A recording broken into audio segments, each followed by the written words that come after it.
কাণ্ড নিয়ে ব্যস্ত এবং কিছু অভিনয় নিয়েও ব্যস্ত আছে। আপনি তো দীর্ঘদিন যাবৎ সরকারের আমলা ছিলেন, পাশাপাশি মিডিয়া অঙ্গনেও কাজ করেছেন, অনেক আলোচনা সমালোচনা ছিল। এখন নতুন কোনো সিনেমাতে আপনাকে দেখা যাচ্ছে না বা নতুন নাটক দেখা যাচ্ছে না। তো আসলে কি আপনার কি ভাটা পড়েছে নাকি আপনি নিজে থেকে কাজ কমিয়ে দিয়েছেন? আমি কাজ করছি, গতকালকে মানিকগঞ্জে করেছি 3 দিন এক নাগারে কাজ করছি।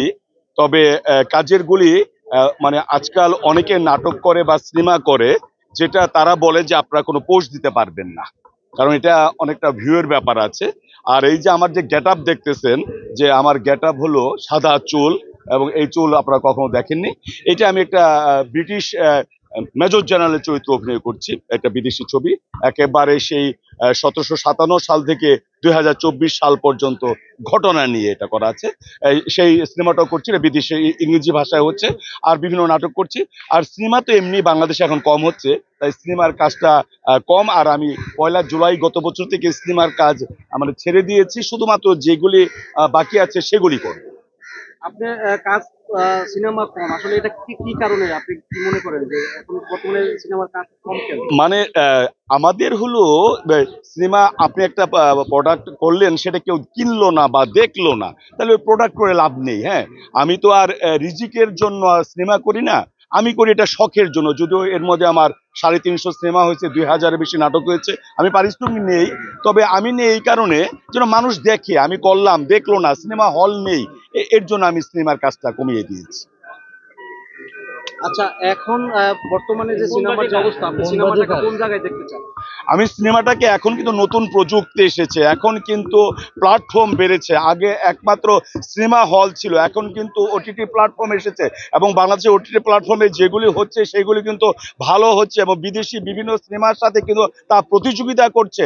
এখন কিন্তু একটা সুন্দর আমরা ভবিষ্যৎ দেখছি, এটাকে কিন্তু আমাদের কাজে লাগাতে হবে। তার পাশাপাশি কিন্তু মেন স্ট্রিমের যে ছবিগুলি আছে সেগুলো কিন্তু ভালো করছে।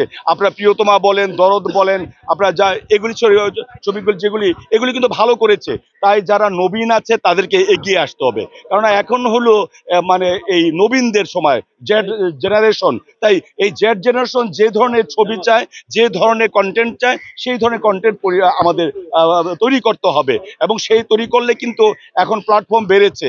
আগে একটা নাটক করতে তৈরি করতে লাগতো 2.5 লক্ষ টাকা। আপনারা জানেন, পরশুদিন আমি একটা নাটক করেছি, সেখানে বাজেট হতো 25 লক্ষ টাকা।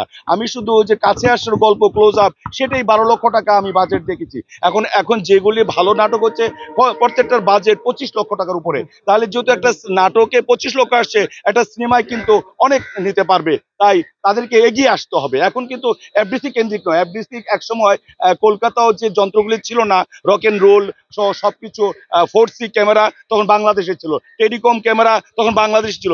যে ক্যামেরা এখন দেখেন যে ক্রিকেট মাঠে মানুষ বুকে নিয়ে যায়, সেটা কিন্তু বাংলাদেশে 1997 সাল ছিল। এখন আবার এগুলি ব্যবহার করতে হবে, এবং অনেক বেসরকারি ফার্মেও নিয়ে এসেছে। তাই আমি ভবিষ্যৎ ভালো দেখছি, তবে এটা সদ্ব্যবহার করতে হবে। সময় গেলে সাধন হবে না, সাইজের কথা মতো বলবো। স্যার, এখন বর্তমান সময়ে দেখতেছি যে কাজের থেকে আলোচনা থেকে সমালোচনা বেশি হচ্ছে, এবং এটা কি একটা টেকনিক হয়ে গেছে কিনা যে একটা নতুন কাজ করলাম, একটা মিউজিক ভিডিও করলাম, আমি একটা একজনের নামে একটা বাজে কথা বললাম, এটা ভাইরাল হলো, আলোচনা হলো, সমালোচনা হলো, এটা কি আসলে এই তার যে কাজটা